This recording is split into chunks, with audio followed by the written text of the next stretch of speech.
പ്രതീക്ഷയോടുകൂടിയാണ് നമ്മുടെ vacation summer ഗാലയിലെ ഈ ഇന്നത്തെ സെഷനിൽ പങ്കെടുക്കാൻ എത്തിയിരിക്കുന്നത്. വളരെ പ്രതീക്ഷയോടുകൂടിയാണ് എൻ്റെ കുഞ്ഞുങ്ങൾ എൻ്റെ മുന്നിലിരിക്കുന്നത്. നിങ്ങൾക്ക് മുന്നിൽ നിങ്ങൾ ആരായി തീരാൻ ആഗ്രഹിക്കുന്നോ ആ പൊസിഷനിൽ എത്തിച്ചേർന്നിരിക്കുന്ന ഒരാളിരിപ്പുണ്ട് ഇല്ലേ? നിങ്ങൾക്ക് നമ്മൾ ഓരോരുത്തരും ഓരോ കുട്ടികൾക്കും ഓരോ സ്വപ്നമുണ്ട്.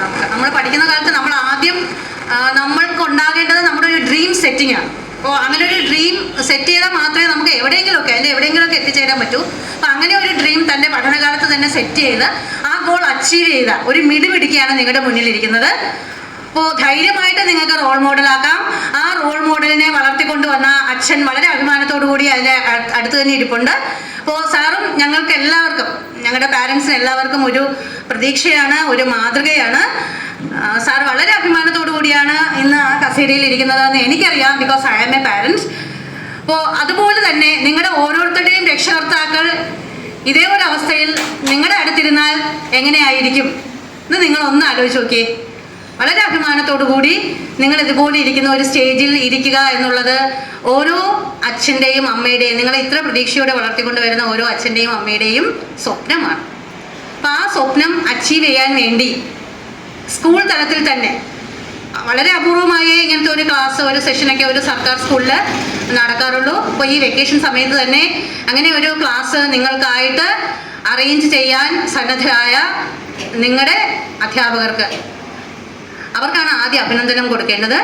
പിന്നെ ഇതിൽ പങ്കെടുക്കാൻ എത്തിച്ചേർന്നിരിക്കുന്ന നിങ്ങൾ ഓരോ കുട്ടികൾക്കും, ഇപ്പം എനിക്കറിയാം കഴിഞ്ഞ 2 ആഴ്ച ഈ സ്കൂൾ അടച്ചതിന് അന്ന് മുതൽ ഓരോ ദിവസവും ഇവിടെ ഓരോ പ്രോഗ്രാംസ് ആണ് ഇല്ലേ? നിങ്ങൾ തന്നെ ഇതിന് മുന്നിലുള്ള പ്രോഗ്രാംസിൽ പങ്കെടുത്തിട്ടുണ്ടല്ലോ അല്ലേ? ഒത്തിരി പ്രോഗ്രാംസ് നടക്കുന്നുണ്ട് നിങ്ങളുടെ മാനസികോല്ലാസത്തിന് വേണ്ടി, നിങ്ങളുടെ അറിവ് വർദ്ധിപ്പിക്കാൻ വേണ്ടി ഒക്കെ. ഈ നല്ല ചൂടിലും നിങ്ങൾ ഓരോരുത്തരും വൈകുന്നേരം വരെ ഇവിടെ നിൽക്കുന്നത് ഞാൻ കാണാറുമുണ്ട്.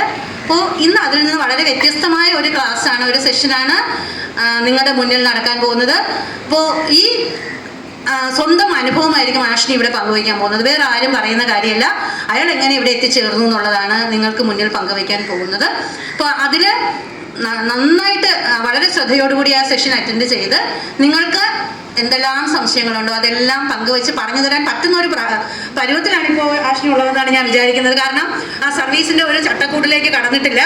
അവിടെ എത്തിച്ചേർന്ന് കഴിഞ്ഞാൽ വലിയൊരു തലവേദനയൊക്കെ അനുഭവിക്കേണ്ടി വരുള്ളൂ. ഇപ്പോൾ കുറച്ച് ഫ്രീ ആണ് ആള്. ഇപ്പോൾ പുള്ളിക്കാരിയുടെ ട്രെയിനിങ് സെഷൻ, ഒരു സെഷൻ കഴിഞ്ഞ് അടുത്ത ഒരു ചെറിയ ബ്രേക്ക് പീരീഡിൽ വീട്ടിൽ വന്നതാണ്. ആ ഒരു സമയത്ത് തന്നെയാണ് നിങ്ങൾക്ക് വേണ്ടി പുള്ളിക്കാരുടെ വിലയേറിയ സമയമാണ് എന്ന് നിങ്ങൾക്ക് മുന്നിൽ ചെലവഴിക്കുന്നത്. അപ്പോൾ അത് വളരെ നന്നായിട്ട് നിങ്ങൾ ഉപയോഗപ്പെടുത്തുക എന്നാണ് നിങ്ങൾ ഓരോരുത്തരോടും എനിക്ക് പറയാനുള്ളത്. അപ്പോൾ ഈ ഇന്നത്തെ ക്ലാസ് നിങ്ങൾക്ക് വേണ്ടി നടത്താൻ, നിങ്ങളുടെ സംശയ നിവാരണം നടത്താൻ നിങ്ങൾക്കൊരു പ്രചോദനമായി ഇവിടെ എത്തിച്ചേർന്നിരിക്കുന്ന ആഷ്നിയെ ഈ ചടങ്ങിലേക്ക് ഞാൻ വളരെ സ്നേഹപൂർവ്വം സ്വാഗതം ചെയ്യുകയാണ്.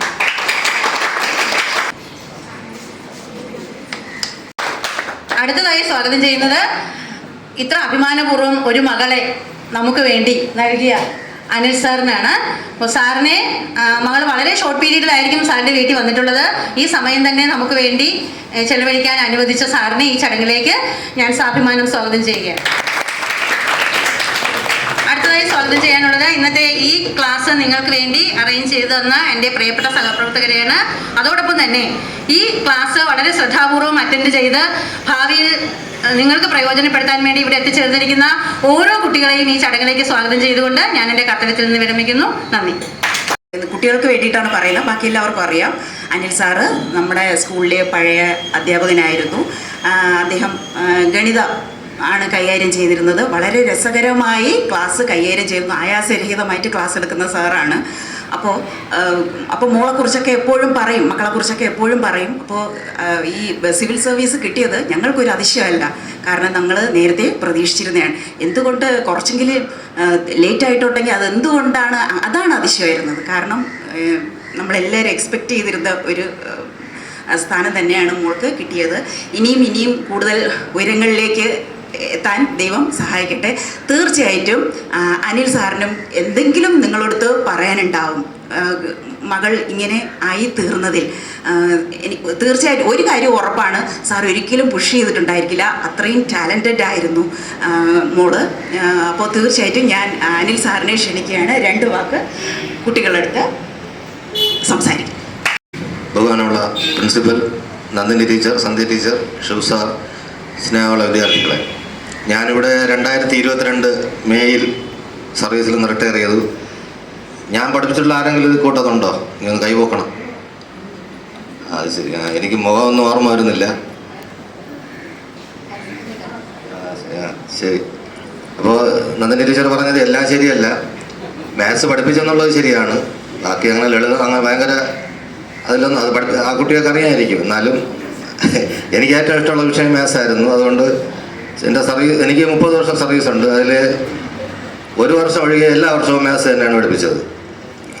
അപ്പോൾ ഞാൻ അതിനെക്കുറിച്ചൊന്നും പറയുന്നില്ല കൂടുതൽ. പിന്നെ എനിക്ക് 2 മക്കൾ. ഇത് മൂത്ത മകൾ, ഇളയതൊരു മകനാണ്. അവന് MSc കഴിഞ്ഞിട്ട് അങ്ങനെ നിൽക്കുകയാണ്. അപ്പോൾ പിന്നെ നന്ദിനി ടീച്ചർ പറഞ്ഞ പോലെ ചെറുപ്പത്തിലെ തന്നെ ആഷ്നിക്ക് ഒരു താല്പര്യം ഉണ്ടായിരുന്നു. അത് അവൾ തന്നെ പറഞ്ഞ് ഞാൻ കേട്ടിട്ടുള്ളതാണ്. ഈ സിനിമയൊക്കെ കണ്ട് അതിൽ IAS IPS കാണിക്കുന്ന വേലകൾ കണ്ട് അങ്ങനെയാണ് അതിൽ ആയതെന്ന് അവൾ പല മീറ്റിങ്ങിലും പറഞ്ഞിട്ടുണ്ട്. പിന്നെ എനിക്ക് കൂടുതൽ ഇഷ്ടം പോലീസ് ഡിപ്പാർട്ട്മെൻ്റ് ആയിരുന്നു. അപ്പോൾ അവളുടെ ശാരീരികമായ അതുകൊണ്ട് അത് ശരിയല്ല. കിട്ടുമായിരുന്നു, തീർച്ചയായിട്ടും കിട്ടുമായിരുന്നു. അപ്പോൾ പിന്നെ അത് നടന്നില്ല. അപ്പോൾ അവൾ പിന്നെ ഞാൻ മനസ്സിലാക്കിയിട്ടുള്ളത് എപ്പോഴും വായിക്കും, എന്ത് കിട്ടിയാലും വായിക്കും. 2 മണിക്കൂറൊക്കെയാണ് ഉറങ്ങണത് രാത്രി നേരത്തെ. ഇപ്പോഴല്ല, പഠിച്ചുകൊണ്ടിരുന്നപ്പോഴും നമ്മൾ രാത്രി 6 ചേട്ടൊക്കെ ഉണരുമ്പോൾ അപ്പോഴും പഠിച്ചുകൊണ്ടിരിക്കും. അപ്പോൾ സ്വന്തം പറയുന്നത് കൊണ്ട് മാത്രമാണ് ഇങ്ങനെ. പിന്നെ എൻ്റെയും അവളുടെ അമ്മയുടെയൊക്കെ പിന്നെ ബന്ധുക്കൾ, സഹോദരങ്ങളെല്ലാം നല്ല പ്രോത്സാഹനം ഉണ്ടായിരുന്നു. എന്താവശ്യം ഉണ്ടെങ്കിലും സാധിച്ചു കൊടുക്കുമായിരുന്നു. ചെറുതിലെ ക്വിസ് മത്സരങ്ങൾക്ക് പങ്കെടുക്കുമായിരുന്നു. സോഷ്യൽ സയൻസ് ആയിരുന്നു ഇഷ്ടമുള്ള വിഷയം. അപ്പോൾ അതിന് സംസ്ഥാന തലത്തിലൊക്കെ പ്രൈസ് വാങ്ങിയിട്ടുണ്ട്. ഇവിടെ മാരായട്ടത്ത് വെച്ചും ശാസ്ത്രമേള നടന്നപ്പോൾ പ്രസംഗത്തിനൊക്കെ ഫസ്റ്റ് വാങ്ങിയിട്ടുണ്ട്. അങ്ങനെ മാരായട്ട സ്കൂളുമായിട്ട് ഒരു അടുത്ത ബന്ധം ആഷ്നിക്കുണ്ട്, പണ്ടേ ഉണ്ട്. പിന്നെ മറ്റുള്ള കാര്യങ്ങളൊക്കെ ആഷ്നി സംസാരിക്കും. നിങ്ങൾക്ക് എന്തെങ്കിലും സംശയങ്ങളൊക്കെ ഉണ്ടെങ്കിൽ അവളോട് ചോദിക്കാം. മറ്റൊന്നും എനിക്ക് പറയാനില്ല. നിർത്തുന്നു. ബഹുമാനപ്പെട്ട പ്രിൻസിപ്പൽ, മറ്റ് അധ്യാപകരെ, എൻ്റെ പ്രിയപ്പെട്ട സുഹൃത്തുക്കളെ, എല്ലാവർക്കും നമസ്കാരം. കുറേ നാളിന് ശേഷമാണ് വീണ്ടും ഒരു പ്രോഗ്രാം അറ്റൻഡ് ചെയ്യുന്നത്. ഞാനൊരു ഏകദേശം 1 വർഷമായിട്ട് ഇപ്പോൾ ട്രെയിനിങ്ങിലായിരുന്നു. ഇപ്പോൾ ആദ്യത്തെ ഫേസ് കഴിഞ്ഞിട്ട് എനിക്ക് ഒഡീഷയാണ് കിട്ടിയിരിക്കുന്നത് സ്റ്റേറ്റായിട്ട്. അപ്പോൾ അവിടേക്ക് പോകുന്നതിന് മുൻപുള്ള ഒരു ബ്രേക്കാണിപ്പോൾ. അങ്ങനെ ഞാൻ വീട്ടിൽ വന്നപ്പോൾ അപ്പം ഇങ്ങനെ സൂചിപ്പിച്ചു, ഇങ്ങനെ സാറ് ചോദിച്ചിട്ടുണ്ട് കുട്ടികളായിട്ടൊരു ഇൻട്രാക്ഷൻ. അപ്പോൾ തിരക്കില്ലായിരുന്നു. അപ്പോൾ ഞാൻ എന്തായാലും വരാം എന്നുള്ള ഒരു തീരുമാനം എടുക്കുകയായിരുന്നു. പിന്നെ പപ്പ സൂചിപ്പിച്ചതുപോലെ ഈ സ്കൂളിനോടുള്ള ഒരു ബന്ധമുണ്ട്. പപ്പ ഇവിടെ ഒരുപാട് കാലം അധ്യാപകനായിരുന്നു. അതിലുപരിയായിട്ട് ഞാൻ പഠിച്ചത് 10ാം ക്ലാസ് വരെ ഞാൻ പഠിച്ചത് ഇവിടെ അമരവിള സ്കൂളിലാണ്. അപ്പോൾ എല്ലാ കലോത്സവവും ശാസ്ത്രമേള ഇവിടെ വെച്ച് നടക്കുന്ന എല്ലാ മത്സരങ്ങൾക്കും ഞാൻ പങ്കെടുക്കും. ഈ സ്റ്റേജിൽ തന്നെ നിന്ന് ഞാൻ ഒരുപാട് തവണ മത്സരത്തിൽ പങ്കെടുത്തിട്ടുണ്ട്. അപ്പോൾ അതൊക്കെ വെച്ചിട്ട് ഈ സ്കൂളിനോടും ചുറ്റുപാടിനോടുമുള്ള ഒരു സ്നേഹവും ആത്മബന്ധവും അങ്ങനെ തന്നെ ഉണ്ട്. അതും ഒരു വലിയൊരു ഫാക്ടറാണ് ഇവിടെ വരുന്നതിന്. പിന്നെ ഞാനൊരു വൺ വേ സ്പീച്ചൊന്നും ഉദ്ദേശിക്കുന്നില്ല. ഒരു ഇൻട്രാക്ഷൻ എന്നുള്ളതായിരിക്കും നല്ലതെന്ന് എനിക്ക് തോന്നുന്നു. നിങ്ങൾക്ക് അറിയാനുള്ള കാര്യങ്ങൾ ചോദിക്കുക, അതിലൂടെ എനിക്കറിയാവുന്ന രീതിയിലുള്ള മറുപടി നൽകാം. അത് നിങ്ങൾക്ക് ഉപകാരപ്രദമാകുമെന്നാണ് എനിക്ക് തോന്നുന്നത്, ഞാനിങ്ങനെ നിന്ന് സംസാരിക്കുന്നതിനേക്കാളും.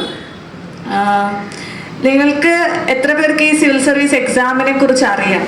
എന്താണ് ഈ പരീക്ഷ, എത്ര ഘട്ടങ്ങളുണ്ട്, അങ്ങനെ ഈ എക്സാമിനെ കുറിച്ച് ധാരണയുള്ള എത്ര പേരുണ്ട്? ഒന്ന് കൈപൊക്കാമോ?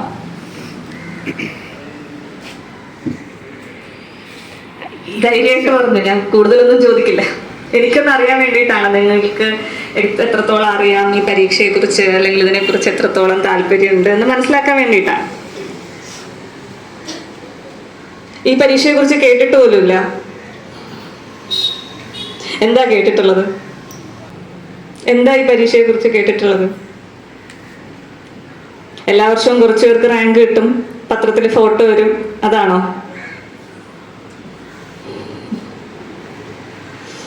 ഓക്കെ. സോ സിവിൽ സർവീസ് പരീക്ഷ എന്നുള്ളത് യൂണിയൻ പബ്ലിക് സർവീസ് കമ്മീഷൻ നടത്തുന്ന ഇന്ത്യയിലെ ഏറ്റവും ഡിഫിക്കൽട്ട് ആയിട്ടുള്ള പരീക്ഷകളിൽ ഒന്നാണ്. ഡിഗ്രി കംപ്ലീറ്റ് ചെയ്തവർക്കാണ് ഈ എക്സാം എഴുതാനുള്ള ബേസിക് യോഗ്യത എന്ന് പറയുന്നത്. അതല്ലാതെ PG അങ്ങനെ നിർബന്ധമൊന്നുമില്ല. ഡിഗ്രി കംപ്ലീറ്റ് ചെയ്യുക എന്നുള്ളതാണ് ഇതിൻ്റെ മാനദണ്ഡം. അതിനുശേഷം 3 ലെവൽ പരീക്ഷയാണ് ഇതിനകത്ത് വരുന്നത്. ഒന്ന് പ്രിലിമിനറി, രണ്ടാമത്തത് മെയിൻസ്, മൂന്നാമത്തെ ഘട്ടം ഇന്റർവ്യൂ. ഇത് 3ഉം കടന്നാൽ മാത്രമേ നമുക്ക് ഈ റാങ്ക് ലിസ്റ്റിൽ ഇടം പിടിക്കാൻ പറ്റുള്ളൂ. അപ്പോൾ ഒരു പ്രിലിമിനറി പരീക്ഷ എന്ന് പറയുമ്പോൾ ഒരു 10 ലക്ഷത്തോളം പേര് അപ്ലൈ ചെയ്യുന്ന ഒരു പരീക്ഷയാണ്. പ്രിലിമിനറി ഒബ്ജക്റ്റീവ് ടൈപ്പ് എക്സാം നിങ്ങൾക്ക് അറിയാമല്ലോ. ഓപ്ഷൻസ് ഉണ്ടാവും, അതിൽ ഏറ്റവും കൃത്യമായിട്ടുള്ള ഓപ്ഷൻ ചൂസ് ചെയ്യുക എന്നുള്ളതാണ്. അപ്പോൾ ഒബ്ജക്റ്റീവ് ടൈപ്പ് എക്സാമുള്ള 2 പേപ്പറുകളാണ് ഈ പരീക്ഷയ്ക്ക് വരുന്നത്. ഒന്നാമത്തെ പേപ്പർ ജനറൽ സ്റ്റഡീസ്, പൊതുവിജ്ഞാനമാണ്. എല്ലാ സബ്ജക്റ്റും, നമ്മൾ പഠിക്കുന്ന എല്ലാ സബ്ജക്റ്റും അതിനകത്ത് വരും. സോഷ്യൽ സയൻസും സയൻസും എൻവയോൺമെൻറ്റും അങ്ങനെ എല്ലാ സബ്ജക്ട്സും അതിനകത്ത് വരും. രണ്ടാമത്തെ പേപ്പർ ക്വാളിഫയിങ് പേപ്പറാണ്. CSAT എന്ന് പറഞ്ഞിട്ട് മാത്സും ബേസിക് മാത്സും ഇംഗ്ലീഷും കൂടെ ചേർന്നിട്ടുള്ള ഒരു ക്വാളിഫയിങ് പേപ്പറാണ്. 2 പേപ്പർ 200 മാർക്കിനാണ് എക്സാം വരുന്നത്. അതിൽ ജനറൽ സ്റ്റഡീസിൻ്റെ കട്ട് ഓഫ് ഓരോ വർഷവും മാറിക്കൊണ്ടിരിക്കും. ഓരോ വർഷത്തെയും പരീക്ഷയുടെ നിലവാരം അനുസരിച്ച് ഒരു കട്ട് ഓഫ് സെറ്റ് ചെയ്യുന്നതാണ്. പക്ഷേ ക്വാളിഫയിങ് പേപ്പറായ CSAT 66 മാർക്ക് വാങ്ങി നമ്മൾ പാസ്സാകേണ്ട, അത് ക്വാളിഫൈ ചെയ്താൽ മാത്രമേ നമുക്ക് മറ്റു പേപ്പറിൻ്റെ മാർക്ക് കൺസിഡർ ചെയ്യത്തുള്ളൂ. സോ ബേസിക്കലി നമ്മൾ CSAT പേപ്പർ ഫെയിൽ ആവുകയാണെങ്കിൽ ജനറൽ സ്റ്റഡീസ് പേപ്പറിന് എത്ര മാർക്ക് വാങ്ങിയിട്ടും കാര്യമില്ല. CSAT പേപ്പർ ക്വാളിഫൈ ചെയ്യുക എന്നുള്ളത് ഒരു ക്രൈറ്റീരിയയാണ്. അപ്പോൾ ഇതാണ് പ്രിലിമിനറി പരീക്ഷ.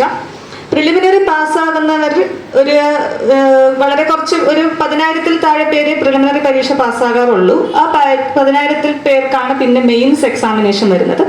അത് എഴുത്ത് പരീക്ഷയാണ്. 9 പേപ്പർ ഉണ്ടാകും. ആ എഴുത്ത് പരീക്ഷയിൽ നമുക്ക് ഒരു ഓപ്ഷണൽ സബ്ജക്റ്റ് നമ്മൾ ചൂസ് ചെയ്യാം. നമുക്ക് ഇഷ്ടമുള്ള ഒരു വിഷയം, അതിൻ്റെ 2 പേപ്പർ. ഇപ്പോൾ എൻ്റെ ഓപ്ഷണൽ സബ്ജക്റ്റ് മലയാള സാഹിത്യമായിരുന്നു. എനിക്ക് മലയാളത്തോട് ഭയങ്കര ഇഷ്ടമായിരുന്നതുകൊണ്ട് ഞാൻ എടുത്ത സബ്ജക്റ്റാണ്.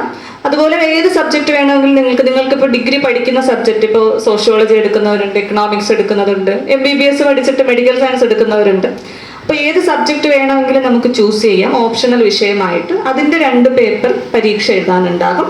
പിന്നെ ബാക്കിയെല്ലാം ജനറൽ സ്റ്റഡീസ് തന്നെയാണ് എഴുത്ത് പരീക്ഷ. 3 മണിക്കൂർ വീതമുള്ള 9 പേപ്പറായിട്ടാണ് മെയിൻസ് പരീക്ഷ വരുന്നത്. അപ്പം മെയിൻസ് കഴിഞ്ഞ് മെയിൻസിൽ നിന്ന് ഇൻ്റർവ്യൂ കോൾ, അതായത് ഫൈനൽ ഘട്ടത്തിലേക്ക് സെലക്ട് ചെയ്യപ്പെടുന്നത് വളരെ കുറച്ച് പേരായിരിക്കും. ഒരു 3000-ൽ താഴെ പേര് മാത്രമേ ഇൻ്റർവ്യൂ ഘട്ടത്തിലേക്ക് അവർ സെലക്ട് ചെയ്യത്തുള്ളൂ. പിന്നെ ഇൻ്റർവ്യൂ എന്ന് പറയുന്നത് ഡൽഹിയിലാണ്. UPSCയുടെ ഓഫീസിൽ ഒരു എന്താ പറയുക, 1/2 മണിക്കൂർ തൊട്ടൊരു 3/4 മണിക്കൂർ വരെ നീണ്ടു നിൽക്കുന്ന ഒരു ഇൻ്റർവ്യൂ ഉണ്ടാകും. അത് നമുക്ക് ഒരു 5 പേരുള്ള ഒരു പാനലായിരിക്കും നമ്മൾ ഇൻ്റർവ്യൂ ചെയ്യുന്നത്. നമ്മൾക്ക് നമ്മുടെ ബേസിക് ഡീറ്റെയിൽസ് ഒക്കെ കൊടുത്തുകൊണ്ടുള്ള ഒരു ആപ്ലിക്കേഷൻ ഫോം നമ്മൾ അവിടെയും കൊടുക്കുന്നുണ്ടാകും. അതിനെ ബേസ് ചെയ്തുള്ള ചോദ്യങ്ങൾ ഉണ്ടാകും. അല്ലാതെ അവർക്ക് എന്തും ചോദിക്കാം. നമ്മളെങ്ങനെ, അതൊരു ശരിക്കും നമ്മുടെ ഒരു ബുദ്ധിയോ നമ്മുടെ വിവരമോ ഒന്നും ടെസ്റ്റ് ചെയ്യുന്നതിന് ഉപരിയായിട്ട്, കാരണം അതൊക്കെ നമ്മുടെ പരീക്ഷയിലൂടെ പ്രൂവ് ചെയ്തതാണ്. കൂടുതലും നമ്മുടെ ഒരു വ്യക്തിത്വം എങ്ങനെയാണ്, നമ്മൾ ഈ ജോലിക്ക് സ്യൂട്ടബിൾ ആണോ എന്നൊക്കെയാണ് അവരത് ടെസ്റ്റ് ചെയ്യുന്നത് നമ്മുടെ ഉത്തരങ്ങളിലൂടെ. അതിന് കഴിവുള്ളവരാണ് നമ്മൾ ഇൻ്റർവ്യൂ ചെയ്യുന്നത്. അപ്പോൾ ഇൻ്റർവ്യൂവിന് ശേഷം മെയിൻസിൻ്റെ മാർക്കും ഇൻ്റർവ്യൂവിൻ്റെ മാർക്കും കൂടെ കൂട്ടിയിട്ടാണ് ഫൈനൽ മാർക്ക് വരുന്നത്. അതിൽ നിന്നാണ് റാങ്ക് ലിസ്റ്റിലേക്ക് ഇടം പിടിക്കുന്നത്. അപ്പോൾ ഒരു 1000-ൽ താഴെ പേര് മാത്രമേ ഫൈനൽ റാങ്ക് ലിസ്റ്റിൽ ഇടം പിടിക്കാറുള്ളൂ. അതിൽ തന്നെ പല സർവീസുകളുണ്ട്. നമ്മളിപ്പോൾ കേട്ടിട്ടുണ്ടാവുന്നത് IAS IPS ഒക്കെ മാത്രമായിരിക്കും. പക്ഷേ ഒരു 16-17ഓളം സർവീസുകൾ ഓൾ ഇന്ത്യ സിവിൽ സർവീസസിൽ വരുന്നുണ്ട്. റവന്യൂ സർവീസ് ഉണ്ട്, ഓഡിറ്റ്സ് ആൻഡ് അക്കൗണ്ട് സർവീസ് ഉണ്ട്, റെയിൽവേ സർവീസ് ഉണ്ട്, ഇന്ത്യൻ പോസ്റ്റൽ സർവീസ് ഉണ്ട്, ഇന്ത്യൻ ഇൻഫോർമേഷൻ സർവീസ് ഉണ്ട്. ഇങ്ങനെ ഒരുപാട് സർവീസുകളുണ്ട്. നമുക്ക് പലർക്കും അതിനെക്കുറിച്ച് അറിയില്ല. നമ്മൾ കേൾക്കുന്നത് ആകെ IAS IPS മാത്രമാണ്. അത് മാത്രമല്ല, ഇങ്ങനെ ഒത്തിരി സർവീസുകൾ താഴോട്ടുണ്ട്. അപ്പം നമ്മുടെ റാങ്ക് അനുസരിച്ചാണ് നമുക്ക് സർവീസുകൾ അലോട്ട് ചെയ്യുന്നത്. അത്ര മാത്രമേ ഉള്ളൂ വ്യത്യാസം. അല്ലാതെ സർവീസുകൾക്കുള്ളിൽ ഈ സർവീസ് നല്ലതാണ്, ഇത് മോശമാണ് എന്നുള്ള ഒരു ഹൈറാർക്കി ഇല്ല. അത് നമ്മൾക്ക് ഉള്ള ഒരു തെറ്റിദ്ധാരണയാണ് ഈ 2 സർവീസുകളെ ഉള്ളൂ എന്നുള്ളത്. എല്ലാവരും ഈക്വലി ക്വാളിഫൈഡ് ആണ്. എല്ലാവർക്കും equal central government group A service ജോലിയാണ്. പല സർവീസുകളിലേക്ക് റാങ്ക് അടിസ്ഥാനത്തിൽ തിരിക്കുന്നു എന്ന് മാത്രമേ ഉള്ളൂ. അപ്പോൾ ഇത് ഞാൻ പറയാൻ കാരണം IAS IPS എന്നുള്ള 2 സർവീസിൽ ഒതുങ്ങി നിൽക്കുന്ന ഒന്നല്ല നമ്മുടെ ഓൾ ഇന്ത്യ സിവിൽ സർവീസ് പരീക്ഷ. അത് നിങ്ങൾ മനസ്സിലാക്കേണ്ട ഒരു കാര്യമാണ്. ഒരുപാട് ഓപ്പർച്യൂണിറ്റീസ് താഴോട്ട് ഈ സർവീസുകൾക്ക്, റവന്യൂ സർവീസ് നിങ്ങൾക്കറിയാം, ഇൻകം ടാക്സ് റെയ്ഡൊക്കെ ഇപ്പം നമ്മൾ സ്ഥിരം കേൾക്കുന്നതല്ലേ, അതൊക്കെ ഈ റവന്യൂ സർവീസ് ഓഫീസേഴ്സാണ് അത് ലീഡ് ചെയ്യുന്നത്. ഓഡിറ്റ്സ് ആൻഡ് അക്കൗണ്ട്സ് നമ്മൾ ഗവൺമെന്റിന്റെ ഓഡിറ്റ് റിപ്പോർട്ടുകളിൽ സ്കാമും കാര്യങ്ങളൊക്കെ കണ്ടുപിടിക്കാറുണ്ടല്ലോ. അങ്ങനത്തെ ഓഡിറ്റ് നടത്തുന്നവരാണ് ഈ Indian audits and account service. വളരെയധികം പവർഫുൾ സർവീസ് ആണ് ഇതൊക്കെ. നമ്മൾ പുറമേ നിന്ന് നോക്കുമ്പോൾ IAS ആണല്ലോ പവർഫുൾ എന്ന് നമുക്ക് തോന്നും, പക്ഷെ ഉള്ളിലേക്ക് ഇങ്ങനെ ഒരുപാട് സർവീസുകളുണ്ട്. പോസ്റ്റൽ സർവീസ്, ഇന്ത്യയുടെ പോസ്റ്റൽ ഡിപ്പാർട്ട്മെന്റിനെ നിയന്ത്രിക്കുന്നത് പോസ്റ്റൽ സർവീസ് ഓഫീസേഴ്സ് ആണ്. അപ്പോൾ റെയിൽവേ മാനേജ്മെന്റ് സർവീസ് റെയിൽവേയുടെ പല ഡിപ്പാർട്ട്മെന്റുകളിലേക്ക് അലോട്ട് ചെയ്യുന്നതാണ്. അപ്പോൾ ഇവരെല്ലാവരും കൂടി ചേർന്നിട്ടാണ് ശരിക്കും നമ്മുടെ രാജ്യത്തെ ഈ ഗവേണൻസ് നടത്തിക്കൊണ്ട് പോകുന്നത്. അത് വെറും IASഉം IPSഉം മാത്രമല്ല, അവർ കുറച്ചുകൂടി ഫീൽഡിൽ നിൽക്കുന്നത് കാരണം കുറച്ച് വിസിബിലിറ്റി കൂടുതലാണെന്നേ ഉള്ളൂ. താഴോട്ടുള്ള സർവീസുകൾ എന്ന് നമുക്ക് അറിഞ്ഞിടാത്തത് കൊണ്ടാണ് നമ്മൾ പലപ്പോഴും അതിനെക്കുറിച്ച് ചിന്തിക്കാത്തത്. അപ്പം ഇതാണ് ബേസിക്കലി സിവിൽ സർവീസ് പരീക്ഷയും സർവീസും. അപ്പം പിന്നെ ഇതിലേക്ക് നമ്മുടെ ഒരു താല്പര്യം വളർത്തുക എന്നുള്ളത് ഒന്നാമത്തെ കാര്യം, ഇതിനെക്കുറിച്ചൊരു അവബോധം ഉണ്ടാവുക എന്നുള്ളതാണ്. എന്താണ് ഈ ജോലി, എന്തുകൊണ്ട് ഞാൻ ആ ജോലി എനിക്ക് വേണം എന്നുള്ള ഒരു ചിന്ത. പ്രധാനമായിട്ടും മറ്റുള്ളവരുടെ ജീവിതത്തിൽ നമുക്ക് ഒരുപാട് മാറ്റം വരുത്താൻ സാധിക്കുന്ന അത്ര ഓപ്പർച്യൂണിറ്റീസ് തരുന്ന ഒരു സർവീസാണ് ഈ സിവിൽ സർവീസസ് എന്ന് പറയുന്നത്. അപ്പം നമുക്കറിയാം, ഞാൻ കരുതുന്ന ഒരു ഏറ്റവും ഗ്രേറ്റ് ആയിട്ടുള്ള ഒരു ജോബാണ് ടീച്ചിങ് എന്ന് പറയുന്നത്.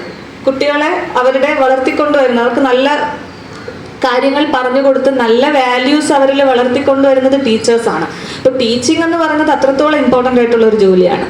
അതുപോലെ അല്ലെങ്കിൽ അതിലുപരിയായി പല മേഖലകളിൽ ഇൻഫ്ലുവൻസ് ചെയ്യാൻ പറ്റുന്ന ഒരു ജോലിയാണ് സിവിൽ സർവീസ് എന്ന് പറയുന്നത്. ഒരു IAS ഓഫീസറുടെ സിഗ്നേച്ചർ കൊണ്ട് ഒരുപാട് പേരുടെ ലൈഫിൽ മാറ്റം വരുത്താൻ പറ്റും. അപ്പോൾ ആ ഒരു സ്കെയിൽ ഒരു ടീച്ചർ ഒരു ജനറേഷനെ വളർത്തിയെടുക്കുകയാണെങ്കിൽ ആ ജനറേഷനെ എത്രത്തോളം ഈസി ആയിട്ട് ജീവിക്കുക, അവർക്ക് എത്രത്തോളം നല്ല ഫെസിലിറ്റീസ് കൊടുക്കുക എന്നൊക്കെ തീരുമാനിക്കാൻ പറ്റുന്ന ഒരു ജോലിയാണ് ഒരു IAS ഓഫീസറിന് ചെയ്യാൻ പറ്റുക. അത്രത്തോളം പവറും ഓപ്പർച്യൂണിറ്റീസും ഈ ജോലി നമുക്ക് തരും. അപ്പോൾ ബേസിക്കലി അങ്ങനെ ഒരു താല്പര്യം, എൻ്റെ ലൈഫ് കൊണ്ട് ബാക്കിയുള്ളവർക്ക് എന്തെങ്കിലും പ്രയോജനം ഉണ്ടാകണം എന്ന് നമുക്കൊരു താല്പര്യമുണ്ടെങ്കിൽ ഡെഫിനറ്റ്ലി നിങ്ങൾക്ക് ചൂസ് ചെയ്യാൻ പറ്റുന്ന ഒരു കരിയറാണ് സിവിൽ സർവീസ് എന്നുള്ളത്. പിന്നെ നമ്മൾ പുറമേ കാണുന്നത് പോലെ അല്ലെങ്കിൽ സിനിമകളിലൊക്കെ കാണുന്നത് പോലെയൊന്നും അല്ല കാര്യത്തോടെടുക്കുമ്പം ഈ ജോലി എന്ന് പറയുന്നത്. നമുക്ക് ഒരുപാട് അതിനെക്കുറിച്ച് ശരിക്കും നിങ്ങൾ ഇപ്പം ആലോചിക്കേണ്ട കാര്യമില്ല. അതിനു വേണ്ടി ട്രെയിൻ ചെയ്യിക്കാനാണ് ഞങ്ങൾക്ക് ഇപ്പം തരുന്ന ഈ ട്രെയിനിങ് ഒക്കെ ഉള്ളത്. എങ്ങനെ വർക്ക് ചെയ്യണം, എങ്ങനെയാണ് ഓരോ കാര്യങ്ങളും ചെയ്യേണ്ടത്, എങ്ങനെ പൊളിറ്റീഷ്യൻസായിട്ട് നിങ്ങൾ ഒരു ബോണ്ട് ഉണ്ടാക്കണം, ഇങ്ങനത്തെ കാര്യങ്ങളൊക്കെ ഞങ്ങളുടെ ട്രെയിനിങ് ആ ഒരു സമയത്ത് ദേ വിൽ ടീച്ച് യു. അല്ലാതെ ഇപ്പോഴേ നിങ്ങൾ അതിനെക്കുറിച്ചൊന്നും വറി ചെയ്യേണ്ട കാര്യമില്ല. ഇപ്പം നിങ്ങൾക്ക് വേണ്ടത് ഈ എക്സാമിനെ കുറിച്ചൊരു അവയർനെസ്സും അതിലേക്ക് എങ്ങനെ നമുക്ക് എത്തിപ്പെടാം എന്നുള്ള ഒരു ബോധ്യവുമാണ്. ഹൈസ്കൂൾ ഹയർ സെക്കൻഡറി കുട്ടികളാണ്. അപ്പം നിങ്ങൾക്ക് ഇതിനെക്കുറിച്ച് നിങ്ങൾ ഇപ്പോഴേ എക്സാമിന് തയ്യാറെടുക്കേണ്ട ആവശ്യമൊന്നുമില്ല. ഞാൻ പറഞ്ഞല്ലോ, ഡിഗ്രി കഴിഞ്ഞതിന് ശേഷമാണ് നമുക്ക് ഈ എക്സാം എഴുതാൻ പറ്റുക. അപ്പോൾ ആ ഒരു ഡിഗ്രി തലം തൊട്ട് നിങ്ങൾക്ക് ഇതിനെക്കുറിച്ച് ആലോചിച്ച് തുടങ്ങാവുന്നതാണ്. ഇതൊരു താല്പര്യമുണ്ട് എങ്കിൽ ഇതിനെക്കുറിച്ച് ആലോചിക്കാവുന്നതാണ്. പക്ഷെ അതിന് മുൻപായിട്ട് നിങ്ങൾക്ക് ഈ ഒരു സമയത്ത് ചെയ്യാൻ പറ്റുന്നത് നിങ്ങൾക്കൊരു ബേസ് ഉണ്ടാക്കാം. നമുക്ക് ചുറ്റും നടക്കുന്ന കാര്യങ്ങളെക്കുറിച്ചൊരു അവബോധം ഉണ്ടാക്കാം. അതിന് ഏറ്റവും എളുപ്പമുള്ള വഴി പത്രം വായിക്കുക എന്നുള്ളതാണ്. അല്ലാതെ നമ്മൾ കൂടുതലൊന്നും ചെയ്യണ്ട, ദിവസം ഒരു പത്രം വായിക്കുക, അത്രേ ഉള്ളൂ. ഇപ്പം ഹയർ സെക്കൻഡറി കുട്ടികളാണെങ്കിൽ ഒരു ഇംഗ്ലീഷ് ന്യൂസ് പേപ്പർ കൂടെ വായിക്കാൻ നിങ്ങൾക്ക് ശ്രമിച്ചു തുടങ്ങാവുന്നതാണ്. ഹൈസ്കൂൾ കുട്ടികളോട് ഞാനത് പറയുന്നില്ല. നിങ്ങൾക്ക് ഏറ്റവും കൺവീനിയൻ്റ് ആയിട്ടുള്ള മലയാള പത്രമാണ് വായിക്കാൻ തോന്നുന്നതെങ്കിൽ മലയാളം ഒരു പത്രം വായിക്കുക എന്നുള്ളത് ഒരു ഇമ്പോർട്ടൻ്റ് കാര്യമാണ്. ന്യൂസ് കേൾക്കുക, ചുറ്റും നടക്കുന്ന കാര്യങ്ങൾ മനസ്സിലാക്കുക, എങ്ങനെയാണ് ഈ രാജ്യം മുന്നോട്ട് പോയിക്കൊണ്ടിരിക്കുന്നത്, എന്തൊക്കെയാണ് ഇവിടുത്തെ പ്രശ്നങ്ങൾ, ഇതൊക്കെ നിങ്ങളൊന്ന് മനസ്സിലാക്കി വെക്കുക. ഇംഗ്ലീഷ് ന്യൂസ് പേപ്പർ വായിക്കുന്നത് നിങ്ങൾക്ക് രണ്ട് കാര്യങ്ങളുണ്ട്. ഒന്ന്, കുറച്ചുകൂടി ഒരു വൈഡായിട്ടുള്ള ഒരു കവറേജ് നിങ്ങൾക്ക് കിട്ടും. അതിൽ ഇൻ്റർനാഷണൽ ന്യൂസും മറ്റു കാര്യങ്ങൾക്കൊക്കെ നിങ്ങൾക്ക് കുറച്ചുകൂടി ഒരു ഐഡിയ കിട്ടും. മറ്റൊന്ന്, നിങ്ങളുടെ ഭാഷ, ലാംഗ്വേജ് ഇമ്പ്രൂവ് ആകും എന്നുള്ളതാണ്. ഇപ്പം ഞാൻ മലയാളം എടുത്ത് പഠിച്ച ഒരാളാണ്. അപ്പം എൻ്റെ ഇംഗ്ലീഷ് അങ്ങനെ ഭയങ്കര അടിപൊളി ഇംഗ്ലീഷൊന്നും ആയിരുന്നില്ല. പക്ഷേ ഗ്രാജുവലി നമ്മുടെ ഇടുന്ന എഫേർട്ട് അനുസരിച്ച് അത് ഇമ്പ്രൂവ് ആകുന്നതാണ്. അതുകൊണ്ട് ആർക്കും അത് വളർത്തിയെടുക്കാൻ പറ്റും. ഇപ്പം ഞാൻ ഇൻ്റർവ്യൂ ഇംഗ്ലീഷിൽ അറ്റൻഡ് ചെയ്ത ഒരാളാണ്. അപ്പോൾ ആ സമയത്ത് എനിക്ക് അത്രയും കോൺഫിഡൻ്റ് ആയിട്ട് അങ്ങനെ ഒരു ലാംഗ്വേജ് ചൂസ് ചെയ്യാൻ പറ്റിയത് ഈ ഒരു എഫേർട്ട് ഇട്ടതിൻ്റെ റിസൾട്ടായിട്ട് തന്നെയാണ്. അപ്പോൾ ഇംഗ്ലീഷ് ന്യൂസ് പേപ്പർ വായിച്ച് തുടങ്ങുന്നതൊക്കെ നിങ്ങൾക്ക് തുടങ്ങാം. എല്ലാമൊന്നും നിങ്ങൾക്ക് മനസ്സിലാവില്ല ഷുവറായിട്ടും. ഞങ്ങളൊക്കെ വായിച്ചു തുടങ്ങുമ്പോൾ ഞങ്ങൾക്ക് പകുതി കാര്യങ്ങൾ പോലും എന്താണ് ഈ വാക്ക് എന്നൊന്നും മനസ്സിലാവില്ല. പതിയെ നമുക്കതെല്ലാം ക്യാച്ച് ചെയ്യാൻ പറ്റും. അപ്പോൾ സീരിയസ് ആയിട്ട് താല്പര്യമുള്ള കുട്ടികൾക്ക് ഡെഫിനറ്റ്ലി ഒരു ഇംഗ്ലീഷ് ന്യൂസ് പേപ്പർ വായിച്ചു തുടങ്ങാവുന്നതാണ് ഹയർ സെക്കൻഡറി തലത്തൊട്ട് തന്നെ. അപ്പോൾ നിങ്ങൾ ഡിഗ്രി ലെവലൊക്കെ ആകുമ്പോഴേക്കും അത് ഈസി ആയിട്ടുള്ള ഒരു പ്രോസസ്സായിട്ട് മാറിയിട്ടുണ്ടാകും. പിന്നെയുള്ള സംഭവം നിങ്ങൾക്ക് ഡിഗ്രിക്ക് ശേഷം ഇതിൻ്റെ പരീക്ഷ ഇപ്പോഴേ നമുക്കൊന്നും ഗൈഡ് ചെയ്യാൻ പറ്റില്ല, കാരണം പരീക്ഷയുടെ പാറ്റേൺ ഒക്കെ അവർക്ക് മാറ്റാവുന്നതാണ്. അതിങ്ങനെ ഡൈനാമിക് ആയിട്ട് മാറിക്കൊണ്ടിരിക്കുന്ന ഒരു കാര്യമാണ്. അപ്പം ഇപ്പോഴേ ഞാൻ പഠിച്ച രീതി ആയിരിക്കില്ല നിങ്ങളൊക്കെ ഈ എക്സാം എഴുതാൻ സമയമാകുമ്പോഴേക്കും ഉണ്ടാവുക. ഇപ്പോൾ ഞങ്ങളൊക്കെ ചെയ്യുന്നതെന്ന് വെച്ചാൽ സെൽഫ് സ്റ്റഡി ചെയ്യുന്നവരുണ്ട്, കോച്ചിങ് ക്ലാസ്സുകളിൽ പോകുന്നവരുണ്ട്. ഞാൻ കോച്ചിങ് എടുത്തിട്ടുണ്ടായിരുന്നു തിരുവനന്തപുരത്ത് തന്നെ.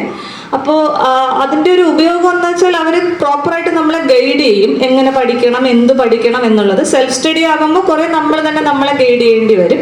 അപ്പം അതിനെക്കുറിച്ച് നിങ്ങൾ ഇപ്പോൾ വറി ചെയ്യേണ്ട. പക്ഷെ നിങ്ങൾക്ക് ചെയ്യാവുന്ന ഒരു കാര്യം, നിങ്ങൾ ഇപ്പോൾ പഠിക്കുന്ന കാര്യങ്ങൾ നന്നായി പഠിക്കുക. കാരണം 8ാം ക്ലാസ് തൊട്ട് 12ാം ക്ലാസ് വരെയുള്ള NCERTയുടെ ടെക്സ്റ്റ് ബുക്ക് തന്നെയാണ് UPSC സിവിൽ സർവീസ് എക്സാമിനേഷൻ്റെ സിലബസ് കവർ ചെയ്യുന്ന മെയിൻ കാര്യം. ഞങ്ങൾ എല്ലാവരും 8ാം ക്ലാസ് തൊട്ട് 12th വരെയുള്ള ടെക്സ്റ്റ് ബുക്കുകൾ, അത് പ്രത്യേകിച്ച് സോഷ്യൽ സയൻസ് ഹ്യൂമാനിറ്റീസിൻ്റെ ടെക്സ്റ്റ് ബുക്കുകൾ, കാരണം +1 +2 സയൻസ് കുറച്ച് ഡിഫിക്കൽട്ടാണ്, അത്രയും ഡീപ്പായിട്ടുള്ളതൊന്നും അവർ ചോദിക്കില്ല. പക്ഷേ 10ാം ക്ലാസ് വരെയുള്ള 8, 9, 10 10ാം ക്ലാസ് വരെയുള്ള നിങ്ങളുടെ എല്ലാ പാഠപുസ്തകങ്ങളും ഇമ്പോർട്ടൻ്റ് ആണ്. +1 +2 ഹ്യൂമാനിറ്റീസിൻ്റെ പാഠപുസ്തകങ്ങളും ഇതിൻ്റെ സിലബസിൻ്റെ ഭാഗമാണ്. അതാണ് ബേസിക് സിലബസ്. അപ്പോൾ അത് നിങ്ങളിപ്പോൾ പഠിക്കുന്നതാണ്. നിങ്ങൾ അത് നന്നായിട്ട് പഠിച്ചിരുന്നാൽ തന്നെ നിങ്ങളുടെ അടുത്ത് ഈ പരീക്ഷയ്ക്കൊക്കെ തയ്യാറെടുക്കുമ്പോൾ വീണ്ടും ഒന്ന് റിവൈസ് ചെയ്യുന്ന ഒരു ഫീലേ കിട്ടത്തുള്ളൂ, ഞങ്ങളിത് പഠിച്ചിട്ടുള്ളതാണല്ലോ എന്നുള്ളത്. ഓക്കെ, അപ്പോൾ ബേസിക് സംഭവം ഈ NCERT ടെക്സ്റ്റ് ബുക്കുകൾ തന്നെയാണ്. അപ്പോൾ അത് നിങ്ങൾക്ക് ചെയ്യാവുന്ന കാര്യമേ ഉള്ളൂ. ഇപ്പം തന്നെ നിങ്ങൾ പഠിക്കുന്ന കാര്യം നന്നായിട്ട് പഠിക്കുക, അത്രയേ ഉള്ളൂ. ബാക്കി ഈ കരിയർ നിങ്ങൾ ചൂസ് ചെയ്യുമ്പോൾ അതിനനുസരിച്ച് ഇത് എങ്ങനെയാണ് ക്വസ്റ്റ്യൻ പാറ്റേൺ, അതിനനുസരിച്ച് ഞാൻ എങ്ങനെ അത് പഠിക്കണം, എന്തൊക്കെ പഠിക്കണം, അതൊക്കെ നിങ്ങൾക്ക് ആ ഒരു സമയത്ത് പ്രോപ്പറായിട്ടുള്ള ഗൈഡൻസ് ഉണ്ടെങ്കിൽ ചെയ്യാവുന്നതേ ഉള്ളൂ. ഇതാണ് അതിൻ്റെ ബേസിക് കാര്യങ്ങൾ ഈ പരീക്ഷയുടെ. പിന്നെ എന്താ നിങ്ങൾക്ക് കംപ്ലീറ്റ് ഈ പഠിത്തം എന്നുള്ള രീതിയിലേക്ക് ഒരിക്കലും നിങ്ങൾ അങ്ങനെ എൻഗേജ് ചെയ്യേണ്ട കാര്യമില്ല. നമ്മുടെ ഇപ്പോൾ പപ്പ പറഞ്ഞതുപോലെ 2 മണിക്കൂറൊക്കെ ഉറങ്ങും എന്നുള്ളത് അത് ഒരു ചില സമയങ്ങളിൽ ഇത് ശരിയാണ്. പക്ഷെ കംപ്ലീറ്റ് ആയിട്ട് അങ്ങനത്തെ ഒരു റൊട്ടീനൊന്നും ഞാൻ ഫോളോ ചെയ്തിട്ടില്ല. ബിക്കോസ് നമുക്ക് നമ്മുടേതായ കുറച്ച് ഫ്രീ ടൈം വേണം. എക്സാം ഒക്കെ അടുക്കുന്ന സമയത്ത് നമ്മൾ ഇത്രയും സബ്ജക്ട്സ് ഒക്കെ ഉള്ളപ്പോൾ റിവൈസ് ചെയ്യുക എന്നൊക്കെയുള്ള ഘട്ടം വരുമ്പോൾ നമ്മൾ ഉറക്കം കുറച്ച് കോംപ്രമൈസ് ചെയ്യേണ്ടി വന്നിട്ടുണ്ട്, ഇല്ലെന്നല്ല. പക്ഷെ അല്ലാത്തതിൽ നമ്മൾ കൂടുതലും നമുക്കൊരു ഹോബി വേണം, നമുക്ക് എൻ്റർടൈൻമെൻറ്റ് വേണം. അല്ലാതെ എപ്പോഴും പഠിത്തം മാത്രമായി പോയാലും നമുക്കൊരിക്കലും ഈ ഒരു ഇതിൽ നിൽക്കാൻ പറ്റില്ല. അത്രയും സ്ട്രെസ്ഡ് ഔട്ട് ആയി പോകും നമ്മൾ. അപ്പം ഞാൻ ഇഷ്ടംപോലെ സിനിമ കാണുമായിരുന്നു, ഫുട്ബോൾ കാണുമായിരുന്നു. സോ ഞാൻ അതൊന്നും കോംപ്രമൈസ് ചെയ്തിട്ടില്ല. അത് ഓരോരുത്തരെ ഡിപ്പെൻഡ് ചെയ്തിരിക്കും. നമുക്കൊരു കൺട്രോൾ ഉണ്ടെങ്കിൽ ഇതെല്ലാം നമുക്ക് പഠിത്തത്തിൻ്റെ കൂടെ തന്നെ കൊണ്ടുപോകാൻ പറ്റുന്ന കാര്യമാണ്. അതിപ്പോൾ കുഞ്ഞിലെ തൊട്ടേ അങ്ങനെയാണെങ്കിൽ നമുക്ക് ആ സമയത്ത് അതിന് വേണ്ടി മാറ്റം വരുത്തേണ്ട കാര്യമൊന്നുമില്ല. ഇപ്പോൾ കുഞ്ഞിലെ ഞാൻ പഠിക്കാനുള്ളത് പഠിക്കും, എൻ്റെ ഇത്തരം എൻ്റർടൈൻമെൻറ്റ് കാര്യങ്ങളൊക്കെ ഞാൻ നോക്കും. അങ്ങനെ തന്നെ ആയിരുന്നു. അല്ല, അതിനൊരു ലിമിറ്റ് ഞാൻ വെച്ചിട്ടുണ്ട്, അതിനപ്പുറം ചെയ്യില്ല എന്നുള്ളതാണ്. അപ്പോൾ അങ്ങനെ ഒരു ലിമിറ്റ് നിങ്ങൾക്കും ഇപ്പോഴേ തന്നെ സെറ്റ് ചെയ്യാവുന്നതാണ്. ഇപ്പോൾ പ്രിപ്പറേഷൻ സമയമാകുമ്പോൾ ഫോണൊക്കെ കംപ്ലീറ്റ് ഉപേക്ഷിക്കുന്ന ഫ്രണ്ട്സിനെ ഞാൻ കണ്ടിട്ടുണ്ട്. പക്ഷെ എനിക്ക് അങ്ങനെ ചെയ്യേണ്ടി വന്നിട്ടില്ല, കാരണം ഞാൻ ഒരിക്കലും അതിലൊന്നും അഡിക്റ്റ് ആയിരുന്നില്ല. എനിക്ക് ഉപയോഗിക്കേണ്ട കാര്യങ്ങൾക്ക് ഞാൻ ഉപയോഗിക്കും, അത്രയേ ഉള്ളൂ.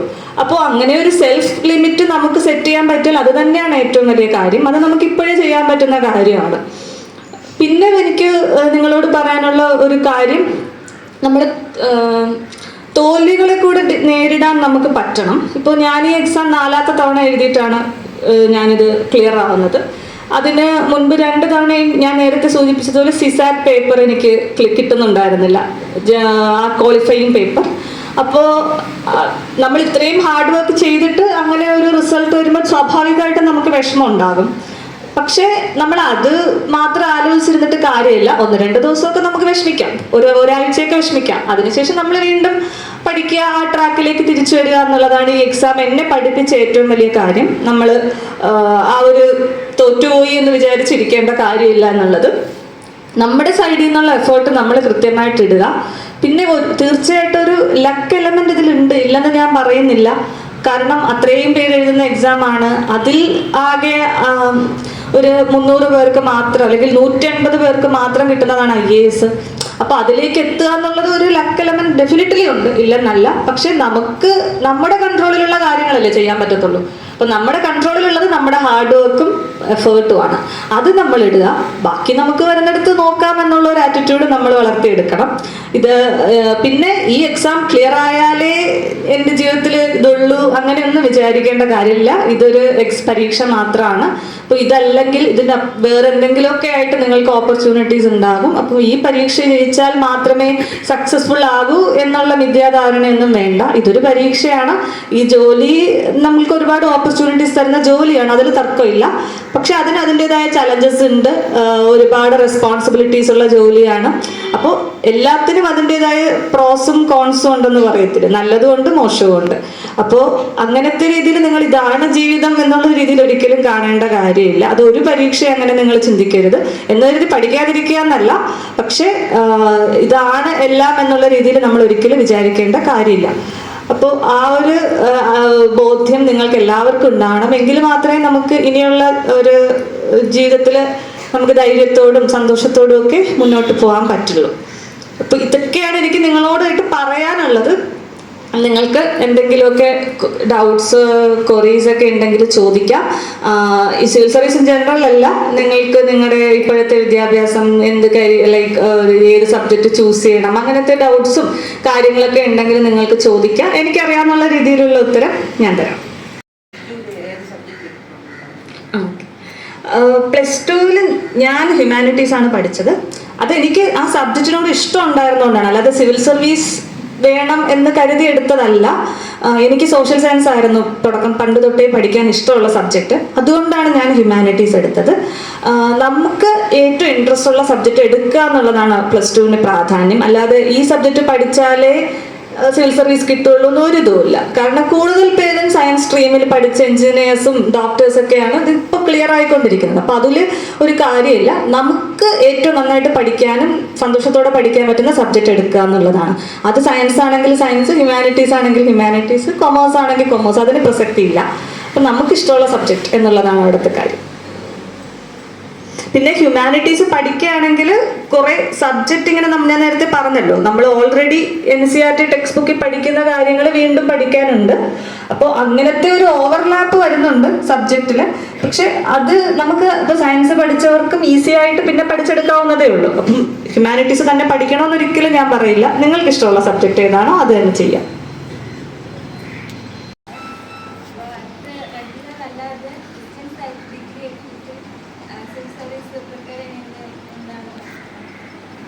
ഇപ്പൊ +2 എഴുതിയെന്നാണ്.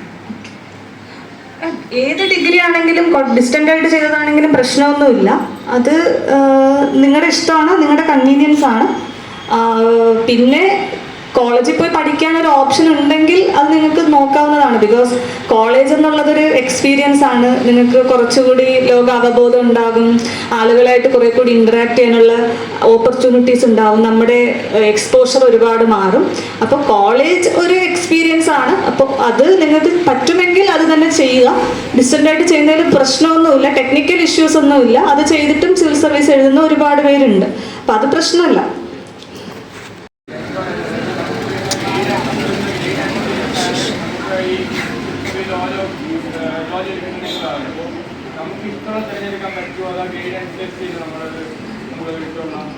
നമുക്ക് ഓപ്ഷൻ കൊടുക്കാം. നിങ്ങളിപ്പോൾ സ്കൂളിൽ +1 ചില ഓപ്ഷൻ കൊടുക്കും, ഏത് സ്കൂൾ വേണമെന്ന്. അതേപോലെ നമുക്ക് ഓപ്ഷൻ കൊടുക്കാം. പക്ഷെ വേക്കൻസിയും നമ്മുടെ റാങ്കും അനുസരിച്ച് നമുക്കത് അലോട്ട് ചെയ്യത്തുള്ളൂ.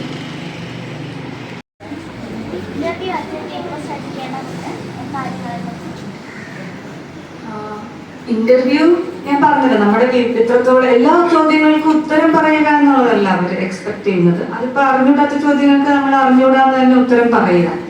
നമ്മുടെ ഒരു പേഴ്സണാലിറ്റിയാണ് അവർ കൂടുതലും ടെസ്റ്റ് ചെയ്യുന്നത്. നമ്മളൊരു ചോദ്യത്തിന് എങ്ങനെ കാണുന്നു, അറിഞ്ഞൂടാത്ത ചോദ്യത്തിന് നമ്മൾ എങ്ങനെ ഡീൽ ചെയ്യുന്നു. ഇപ്പം അറിഞ്ഞൂടാത്ത ചോദ്യം വരുമ്പം ടെൻഷൻ അടിച്ച് സംസാരിക്കാതിരുന്നാൽ അത് മോശമാണ്. പക്ഷെ അറിഞ്ഞൂടാത്ത ചോദ്യം കോൺഫിഡൻ്റ് ആയിട്ട് അറിയില്ല എന്ന് പറയാൻ കഴിയുന്നത് നമ്മുടെ പേഴ്സണാലിറ്റിയാണ് കാണിക്കുന്നത്. അപ്പോൾ ഇങ്ങനത്തെ കാര്യങ്ങളൊക്കെയാണ് അവർ പ്രധാനമായിട്ട് ശ്രദ്ധിക്കുന്നത്. പിന്നെ ലാംഗ്വേജ് നമുക്ക് ഇപ്പം മലയാളത്തിൽ വേണമെങ്കിൽ മലയാളം ചൂസ് ചെയ്യാം, അത് ട്രാൻസ്ലേറ്റർ ഉണ്ടാകും. ഇംഗ്ലീഷിലാണെങ്കിൽ ഇംഗ്ലീഷ് ചെയ്യാം. അപ്പോൾ അതൊന്നും പ്രശ്നമല്ല. നമുക്ക് ഏറ്റവും കോൺഫിഡൻസ് തരുന്ന ഭാഷയിൽ സംസാരിക്കുക എന്നുള്ളതാണ്. അപ്പോൾ ആ ഒരു കോൺഫിഡൻ്റ് ആയിട്ട് ആ ഒരു അരമണിക്കൂർ ഡീൽ ചെയ്യുക എന്നുള്ളതിലാണ് കാര്യം. പിന്നെ നമ്മളെ എങ്ങനെയാണ് അസസ് ചെയ്തത് നമുക്കറിയാൻ പറ്റില്ല, അതവരുടെ ആ ഒരു രീതി അനുസരിച്ചാണ്. പക്ഷേ പ്രധാനമായിട്ട് ഇതാണ്, ഇന്റർവ്യൂവിൽ നമ്മളങ്ങനെ പേടിച്ച് കണ്ടാൽ നമുക്ക് ചിലപ്പോൾ നെഗറ്റീവായിട്ട് വരും. അപ്പോൾ അതിനെ നമ്മൾ പോസിറ്റീവ് രീതിയിൽ എന്ത് വന്നാലും എനിക്കറിയാവുന്ന രീതിയിൽ ഉത്തരം പറയുന്നുള്ള ഒരു കോൺഫിഡൻസിൽ കാണുക, അത്രയുള്ളൂ. ഞാൻ പഠിച്ചത് ഡെവലപ്മെന്റ് സ്റ്റഡീസ് ആയിരുന്നു. അതൊരു ഇന്റഗ്രേറ്റഡ് കോഴ്സ്, 5 വർഷത്തെ ഒരു കോഴ്സാണ് ഞാൻ ചെയ്തത്. BA MA ഒരുമിച്ചുള്ള ഒരു കോഴ്സ്. ഇതൊരു ഇമ്പോർട്ടൻറ്റ് കാര്യമാണ്. നമ്മൾ പഠിക്കുന്ന, ഇപ്പം ഞാൻ പറഞ്ഞല്ലോ, നമുക്കൊരു ഓപ്ഷണൽ സബ്ജക്റ്റ് ചൂസ് ചെയ്യാം. അപ്പോൾ പലരും ഡിഗ്രിക്ക് പഠിച്ച സബ്ജക്റ്റ് തന്നെ എടുക്കാറുണ്ട്. ചിലര് ഈസി ആയിട്ട് പഠിച്ചെടുക്കാൻ പറ്റുന്ന, ഇപ്പൊ സോഷ്യോളജി ഒക്കെ ഈസി ആയിട്ട് നമുക്ക് പഠിച്ചെടുക്കാൻ പറ്റുന്ന സബ്ജക്ട്സ് ആണ് പരീക്ഷയ്ക്ക് വേണ്ടിയിട്ട്. അപ്പം അങ്ങനെ ചെയ്യുന്നവരുണ്ട്. നമുക്ക് താല്പര്യമുള്ള സബ്ജക്റ്റ് ചെയ്യാന്നുള്ളതാണ് നേരത്തെ പറഞ്ഞത്. ഡിഗ്രി ഏത് സബ്ജക്റ്റ് ചെയ്താലും പരീക്ഷയ്ക്ക് ഒരു വിഷയമല്ല. ഇപ്പോ മാത്സ് ചെയ്തിട്ട് മലയാളം ഓപ്ഷണൽ പഠിക്കുന്നവരുണ്ട്. അപ്പൊ അങ്ങനത്തെ പ്രശ്നമൊന്നുമില്ല. നമുക്ക് നന്നായിട്ട് പഠിക്കാൻ പറ്റുമോ എന്നുള്ളത് സബ്ജക്റ്റ് ചൂസ് ചെയ്ത് ചെയ്യുക, ഡിഗ്രി, അത്രേ ഉള്ളൂ.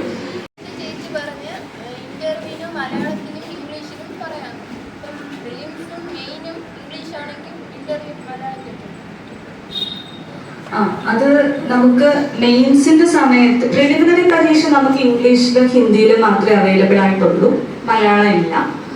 പക്ഷെ നമ്മുടെ മെയിൻസ് പരീക്ഷകൾ തൊട്ട് നമുക്ക് മലയാളത്തിൽ വേണമെങ്കിൽ മലയാളം എഴുതാം. അപ്പോൾ മെയിൻസിന് ശേഷം നമുക്ക് മെയിൻസ് ക്ലിയർ ആവുകയാണെങ്കിൽ ഇന്റർവ്യൂവിന് പോകുന്നതിന് മുൻപ് നമുക്കൊരു ഓപ്ഷൻ കൊടുക്കാനുണ്ടാകും, ഏത് ഭാഷയിലാണ് ഇന്റർവ്യൂ അറ്റൻഡ് ചെയ്യുന്നതെന്ന്. ഇപ്പൊ മലയാളമാണോ ഇംഗ്ലീഷാണോ എന്നുള്ളത് നമുക്ക് അപ്പോൾ ചൂസ് ചെയ്യാൻ പറ്റും. മെയിൻസ് പരീക്ഷ കംപ്ലീറ്റ് മലയാളത്തിൽ എഴുതാവുന്നതാണ് വേണമെങ്കിൽ. അതും നമ്മൾ ചൂസ് ചെയ്യണം. പരീക്ഷയ്ക്ക് അപ്ലൈ ചെയ്യുന്ന സമയത്ത് ചോദിക്കുന്നതാണ് ഏത് ലാംഗ്വേജിലാണ് മെയിൻസ് പരീക്ഷ എഴുതുന്നത്. ഡീറ്റെയിൽസ് ഒക്കെ മലയാളത്തിൽ അത്രത്തോളം അവൈലബിൾ അല്ല. എഴുതി ക്ലിയർ ആകുന്നവരുണ്ട്, ഒരുപാട് പേരുണ്ട്. പക്ഷെ അത് കുറച്ചുകൂടി ബുദ്ധിമുട്ടാണ്. എല്ലാ മെറ്റീരിയലും മലയാളത്തിലേക്ക് വെച്ച് പഠിക്കുക എന്നുള്ളത്. കൂടുതൽ മെറ്റീരിയൽസ് ഇംഗ്ലീഷിലായിരിക്കും അവൈലബിൾ ആയിട്ട് ഉണ്ടാവുക. അപ്പോൾ ആ ഒരു കാര്യം ഉള്ളത് കൊണ്ടാണ് പലരും ഇംഗ്ലീഷ് തന്നെ ചൂസ് ചെയ്യുന്നത്. പക്ഷെ നമുക്ക് മലയാളമാണ് കൂടുതൽ കോൺഫിഡൻസ് എങ്കിൽ ആ ഒരു രീതിയിൽ എഴുതാവുന്നതാണ്.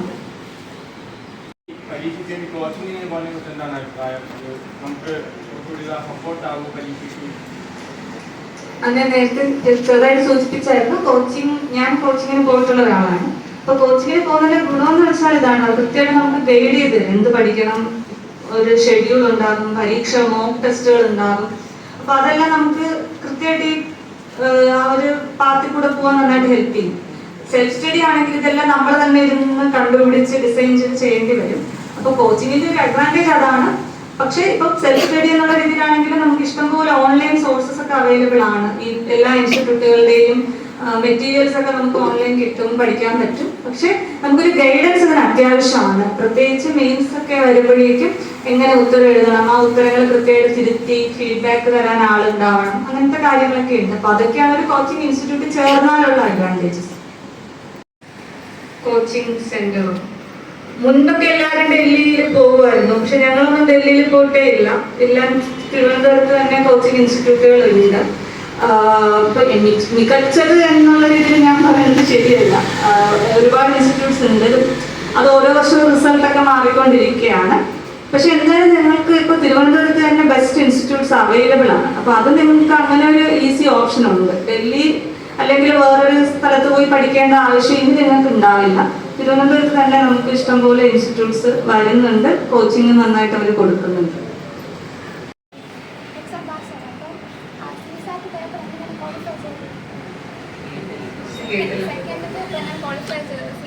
കോൺഫിഡൻസ് അല്ല, CSAT പേപ്പർ മാത്സും ഇംഗ്ലീഷും അങ്ങനെ ക്വാളിഫൈ ചെയ്തത്. ആ പേപ്പർ എങ്ങനെയാണ് ക്വാളിഫൈ ചെയ്തത്? 4 ടൈം എൻ്റെ കഴിഞ്ഞു.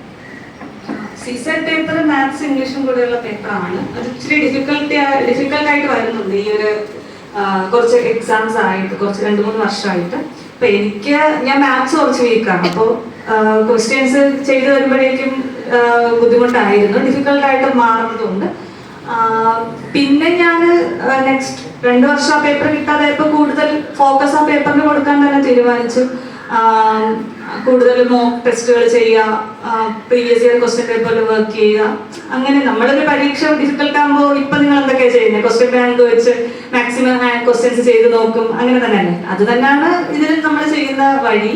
അത് ചെയ്യുക, പിന്നെ ആ ഒരു ഫിയർ മാറ്റുക. ഇത് കുഴപ്പമില്ല, എനിക്കൊണ്ട് പാസ്സാക്കാൻ പറ്റുന്ന ഒരു പേപ്പറാണെന്നുള്ള ഒരു കോൺഫിഡൻസ് എന്നിൽ ഉണ്ടാക്കുക എന്നുള്ളതാണ്. അപ്പോൾ അതിന് വേണ്ടിയിട്ടുള്ള എഫേർട്ടാണ് പിന്നെ ആ ഒരു വർഷം ചെയ്തത്. പിന്നെ ഞാൻ ആ ഒരു സ്റ്റഡി സർക്കിളിൽ എല്ലാവരും ഒരുപാട് ഹെൽപ്പ് ചെയ്യും. ഒരാൾക്ക് ഡിഫിക്കൽട്ട് ആയിട്ടുള്ള പോർഷൻ വേറൊരാൾ പറഞ്ഞു കൊടുക്കുക. അപ്പോൾ അതൊരു ഗ്രൂപ്പ് എഫേർട്ട് തന്നെയാണ് ശരിക്കും നമ്മുടെ ഈ പ്രിപ്പറേഷൻ എന്ന് പറയുന്നത്. നമ്മൾ ഒറ്റയ്ക്ക് വിചാരിച്ചാൽ നമുക്ക് ഭയങ്കര ഡിഫിക്കൽട്ടാണ് അതിൽ നിന്ന് പോകുക എന്നുള്ളത്. അപ്പം ലൈക്ക് മൈൻഡഡ് ആയിട്ടുള്ള ഒരേപോലെ എഫേർട്ട് ഇടുന്ന കുറേ പേര് ചേർന്ന് ഒരുമിച്ചുള്ള ഒരു പ്രിപ്പറേഷൻ എന്നെ ഇതിന് ഒരുപാട് ഹെൽപ്പ് ചെയ്തിട്ടുണ്ട്. ലാൻഡ് റവന്യൂ അഡ്മിനിസ്ട്രേഷൻ വരും, ലോ ആൻഡ് ഓർഡർ അഡ്മിനിസ്ട്രേഷൻ വരും, ഇങ്ങനത്തെ ഒരുപാട് ഇലക്ഷൻ വരുന്നുണ്ട്. അപ്പോൾ ഇങ്ങനത്തെ ഒരുപാട് ഫാക്ടേഴ്സ് ഉണ്ട്. അപ്പോൾ ഇതിന്റെ എല്ലാത്തിൻ്റെയും ഒരു ട്രെയിനിങ് നമുക്ക് തരും. എല്ലാ സബ്ജക്ട്സും പഠിക്കാനുണ്ട്, അതിന് എക്സാംസ് ഉണ്ടാകും. അപ്പോൾ പരീക്ഷയോട് തീരുന്നതല്ല ഇതിന്റെ പഠിത്തം എന്നുള്ളത്, ട്രെയിനിങ് ഫേസിലും ഇഷ്ടംപോലെ നമുക്ക് പഠിക്കാനുണ്ട്. അതിനുശേഷം ഇപ്പോൾ IAS IPS കേഡർ സിസ്റ്റമാണ്. നമുക്ക് ഒരു സ്റ്റേറ്റ് ആവും കിട്ടുക, ആ സ്റ്റേറ്റിലാവും നമ്മൾ പിന്നെ വർക്ക് ചെയ്യുന്നത്. ഇപ്പൊ എനിക്ക് ഒഡീഷയാണ് കിട്ടിയിരിക്കുന്നത്. അപ്പൊ ഞാൻ ഒഡീഷയിലോട്ടാണ് അടുത്ത ട്രെയിനിങ്ങിന് പോകുന്നത്. അവിടെ ഡിസ്ട്രിക്ട് ട്രെയിനിങ് എന്ന് പറഞ്ഞിട്ട് നമ്മൾ ഒരു ഡിസ്ട്രിക്റ്റിലെ ഒരു കളക്ടറിന്റെ ഒപ്പം നമുക്ക് ട്രെയിനിങ് ഉണ്ടാകും. എങ്ങനെയാണ് അവർ വർക്ക് ചെയ്യുന്നത്, എന്തൊക്കെയാണ് നമ്മുടെ ജോലി എന്നുള്ളത് നേരിട്ട് പഠിക്കാൻ വേണ്ടി. അപ്പൊ ആ ട്രെയിനിങ്ങും ഏകദേശം 11 മാസത്തോളം ഉണ്ട്. അതിനുശേഷം പിന്നെ ഡൽഹിയില് സെൻട്രൽ ഗവൺമെന്റിന്റെ അണ്ടറിലും ഒരു 1.5 മാസത്തെ ട്രെയിനിങ് വരും. അതിനുശേഷം വീണ്ടും നമ്മൾ ഈ ട്രെയിനിങ് ഇൻസ്റ്റിറ്റ്യൂട്ടിൽ വീണ്ടും ഒരു 1.5 മാസത്തെ ഒരു ട്രെയിനിങ് ഉണ്ട് മസൂറിയിൽ. അതോടുകൂടിയാണ് 2 വർഷത്തെ ട്രെയിനിങ് കംപ്ലീറ്റ് ആകുന്നത്. പിന്നെയാണ് നമുക്ക് ആക്ച്വൽ പോസ്റ്റിംഗ് വരുന്നത്. അപ്പൊ ട്രെയിനിങ് പീരീഡിൽ കുറെ പഠിക്കാനുണ്ട്, കുറെ ഫീൽഡ് വർക്ക് ഉണ്ട്, കുറെ അസൈൻമെന്റ്സും റിപ്പോർട്ട്സ് ഒക്കെ എഴുതി സബ്മിറ്റ് ചെയ്യാനുണ്ടാകും.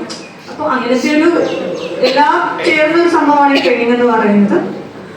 പിന്നെ നമുക്ക് ഒരുപാട് എക്സ്പോഷർ വരും. ഇപ്പോൾ ഇന്ത്യ മൊത്തത്തിൽ നിൽക്കുന്ന ഒരു സ്റ്റഡി ടൂർ ഉണ്ട് 40 days. അത് ഞങ്ങൾക്ക് കഴിഞ്ഞായിരുന്നു. നമ്മൾ ഇന്ത്യയിലെ പല സ്ഥലങ്ങൾ, പല ജോഗ്രഫിക്കൽ റീജിയൻ, പല ഇൻസ്റ്റിറ്റ്യൂഷൻസ് ഒക്കെ വിസിറ്റ് ചെയ്യും 40 ദിവസം കൊണ്ട്.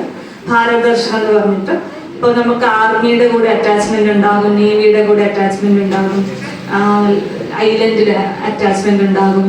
ഇപ്പൊ ഇങ്ങനെ നമ്മൾ ഇന്ത്യയിലെ എല്ലാത്തിനും ലൈക്ക് എല്ലാ ഇൻസ്റ്റിറ്റ്യൂഷൻസും എങ്ങനെയാണ് വർക്ക് ചെയ്യുന്നത് എന്നുള്ളത് നേരിട്ട് കണ്ട് മനസ്സിലാക്കാൻ വേണ്ടിയിട്ടുള്ള ഒരു സ്റ്റഡി ടൂർ അതുണ്ടായിരുന്നു. അത് തരുന്ന ഒരു എക്സ്പോഷർ വളരെ വലുതാണ്. നമുക്ക് സാധാരണഗതിയിൽ ഇങ്ങനെയൊന്നും ഒരു സാധാരണ സിറ്റിസൺ ഒരിക്കലും ആർമിയുടെ കൂടെ അവരുടെ ട്രെയിനിങ്ങിൽ പങ്കെടുക്കാനോ അവരുടെ ട്രെയിനിങ് എങ്ങനെയാണ്, അവരുടെ വർക്ക് എങ്ങനെയാണ് നടത്തുന്നത് മനസ്സിലാക്കാനോ ഒന്നും പറ്റില്ല. അപ്പോൾ അതുപോലെ തന്നെയാണ് നേവി. നമുക്ക് നേവിയുടെ ഷിപ്പിൽ കയറാനോ കടലിൽ പോകാനോ ഒന്നും പറ്റില്ലല്ലോ. പക്ഷെ ഈ ട്രെയിനിങ്ങിന്റെ ഭാഗമായിട്ട് നമുക്ക് ആ ഓപ്പർച്യൂണിറ്റീസ് എല്ലാം കിട്ടും. അപ്പൊ അങ്ങനെ ഒരു എക്സ്പോഷർ ട്രെയിനിങ്ങിന്റെ ഭാഗമായിട്ട്. Thank you Ashni, thank you very much. വളരെ ഇൻഫോർമേറ്റീവ് ആയിട്ടുള്ള ക്ലാസ് ആയിരുന്നു.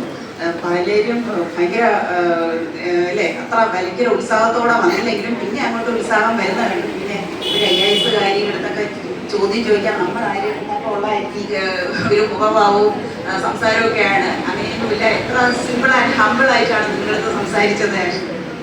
അപ്പോൾ IAS എന്ന് പറയുന്നത് ഭയങ്കര ഹിമാലയൻ ടാസ്ക് അല്ല എന്ന് ആഷ്ലി പറഞ്ഞു. പക്ഷെ അതെന്തുകൊണ്ടാണ് പറഞ്ഞത്? റെഗുലർ ആയിട്ടുള്ള ഹാർഡ് വർക്ക് തന്നെയാണ് അത് പറയാനുള്ള സാഹചര്യം. തീർച്ചയായിട്ടും അത് പിന്നെ ഭാഷയും ഒരു പ്രശ്നമല്ല, ഒന്നും ഒരു പ്രശ്നമല്ല എന്ന് പറയുകയായിരുന്നു. അപ്പോൾ ഇത്രയും ഈസി നിങ്ങൾക്ക് അപ്രോച്ച് ചെയ്യാൻ ഉള്ള ഒരു മാർഗതടസ്സം ഇല്ലാതാക്കി തന്നു അല്ലേ? അപ്പം പേടിക്കേണ്ട ആവശ്യമില്ല, നമുക്ക് അപ്രോച്ചബിൾ ആണ് IAS എന്നുള്ള ഒരു ഇത് വരുത്തി തീർത്തു. പിന്നെ എന്താണ് ആഷ്ലി പറഞ്ഞ ഒരു കോട്ട്, അതായത് നമ്മുടെ സിഗ്നേച്ചർ ഒരു സമൂഹത്തിന്റെ നിലവാരം ഉയർത്താൻ സഹായിക്കുകയാണെങ്കിൽ അതിന് ശ്രമിക്കുന്നതിന് തെറ്റൊന്നുമില്ല. ആ ഒരു പൊസിഷനിൽ എത്തുന്നതാണ് ഏറ്റവും മഹത്തായ കാര്യം. ഒരു ഒപ്പുകൊണ്ട് സമൂഹത്തിന്റെ നിലവാരം ഉയർത്താൻ കഴിയുകയാണെങ്കിൽ അത് തന്നെയാണ് വലിയ കാര്യം. തീർച്ചയായിട്ടും ഇതിന്റെ റിവ്യൂ പറയുന്നതിനായിട്ട് ഞാൻ അഫ്സലിനെ ക്ഷണിച്ചു. ബഹുമാനപ്പെട്ട സാറുമാര്, ടീച്ചർമാര്, നമുക്ക് തന്നെ ക്ലാസ് എടുത്ത ആഷ്ന ചേച്ചി, നമ്മൾ ഇത്രയും നേരം നമ്മുടെ ആഷ്ന ചേച്ചിയുടെ ക്ലാസ് കേൾക്കുകയായിരുന്നു. ഒരു ചേച്ചി അനിയന്മാർക്ക് ഒരു എനിക്കോ ക്ലാസ് പറഞ്ഞു തരുന്നത് പോലെയായിരുന്നു ചേച്ചി നമുക്ക് ഇത്ര നേരം ക്ലാസ് എടുത്തുകൊണ്ടിരുന്നത്. അപ്പോൾ ഇതിൽ നിന്ന് നമുക്ക് നമ്മുടെ നിലവാരം എവിടേക്ക് ഉയർത്താൻ നമുക്ക് മനസ്സിലാവുകയുണ്ടായി. ഇതുപോലൊരു IAS ക്ലാസ്സിനെ ചിന്തിക്കുന്ന അല്ലെങ്കിൽ അത് ആഗ്രഹിക്കുന്ന ഒരു കുട്ടിക്ക് എങ്ങനെ ആ ഒരു ലക്ഷ്യത്തിലോട്ട് എത്താമെന്ന് ചേച്ചി വളരെ വ്യക്തമായിട്ട് തന്നെ നമുക്ക് ഇന്നത്തെ ഈ ക്ലാസ്സിലൂടെ നമുക്ക് പറഞ്ഞു തന്നു. ചേച്ചി ഈ ക്ലാസ് നമുക്ക് പറയാൻ സാധിക്കില്ല, കാരണം അത്രയും സൗഹൃദപരമായിട്ടാണ് നമുക്ക് ഇന്നത്തെ ഈ ഒരു സെക്ഷൻ ചേച്ചി കൈകാര്യം ചെയ്തത്. അപ്പോൾ ഇത്രയും നല്ലൊരു ക്ലാസ് എടുത്ത ചേച്ചിക്ക് നമ്മുടെ ഈ സ്കൂളിന്റെയും നമ്മുടെ ഓരോ കുട്ടികളുടെയും വകയുള്ള നന്ദി അറിയിച്ചുകൊള്ളുന്നു. അതോടൊപ്പം നമുക്ക് ഈ ക്ലാസ് ഇവിടെ അറേഞ്ച് ചെയ്തു തന്ന സാറന്മാരുണ്ട്, ടീച്ചറുണ്ട്, HM ഉണ്ട്, നന്ദി ടീച്ചറുണ്ട്. എല്ലാവർക്കും ഒറ്റവാക്കിൽ നന്ദി അറിയിച്ചുകൊണ്ട് നിർത്തുന്നു. നന്ദി, നമസ്കാരം.